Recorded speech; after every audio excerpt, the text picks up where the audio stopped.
Dalam video ini, saya akan menjelaskan cara membuat ID pengguna Customer Portal untuk login ke dalam si portal.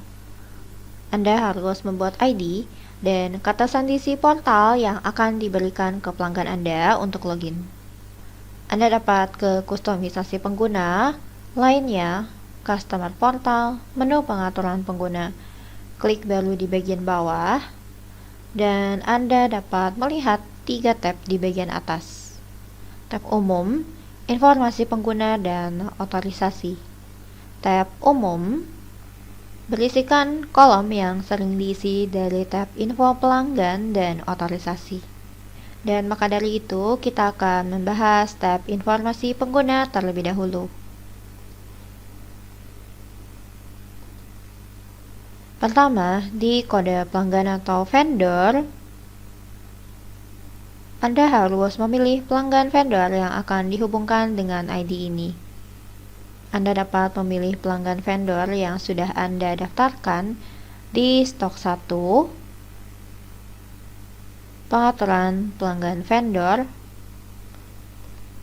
klik pada kaca pembesar, dan nantinya Anda dapat menghubungkan ke daftar pelanggan Anda. Dan selanjutnya di bagian kode grup, hubungkan dengan grup si portal yang Anda buat di pengaturan berdasarkan grup si portal. Anda dapat merujuk ke video sebelumnya mengenai hal ini. Kemudian masukkan ID dan kata sandi yang akan digunakan pelanggan untuk login ke si portal. Dan kemudian masukkan email untuk pelanggan, dan email ini akan digunakan untuk pemilihan kata sandi.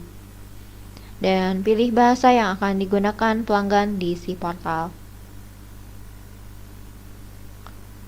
Dan selanjutnya kita akan berpindah ke tab otorisasi. Di bagian pencarian stok menurut lokasi, Anda dapat mengatur lokasi dasar yang diterapkan jika Anda mengaktifkan menu laporan saldo stok di si portal. Jika Anda memilih semua, pelanggan si portal akan dapat melihat stok di semua lokasi.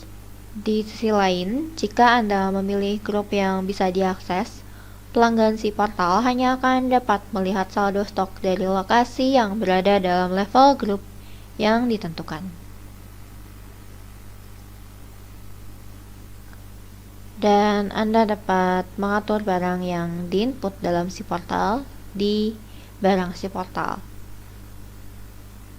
Jika Anda pilih default, maka pengaturan barang si portal dari grup si portal yang dipilih akan diterapkan. Dan jika Anda pilih semua, maka pelanggan akan dapat menggunakan semua barang yang terdaftar.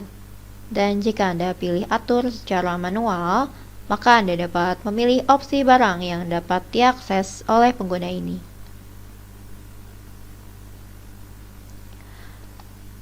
Klik pada pengaturan dan Anda dapat memilih antara opsi berbagi dengan si portal, tingkat harga, dan grup level barang.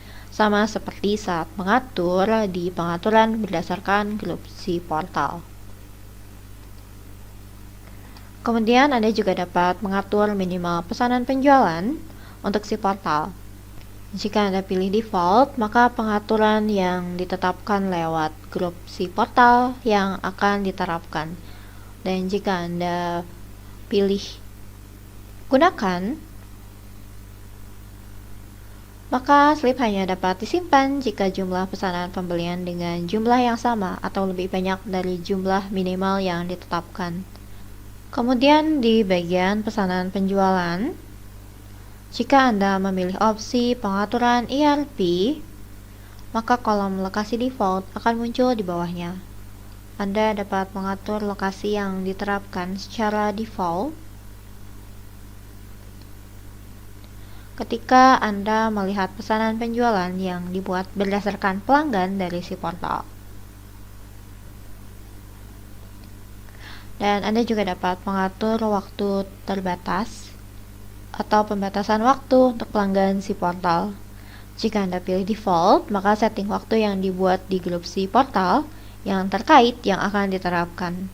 Namun jika Anda pilih atur secara manual, maka Anda dapat menetapkan jam yang berbeda untuk pengguna ini. Dan sama halnya juga dengan notifikasi. Anda dapat mengikuti default atau mengatur secara manual untuk masing-masing pengguna. Kemudian klik simpan. Dan nantinya Anda juga dapat mengedit pengaturan dengan klik pada nama ID. Atau Anda juga dapat batch edit dengan cara klik pada semua pengguna, lalu klik ganti di bagian bawah, dan pilih kolom yang ingin diganti.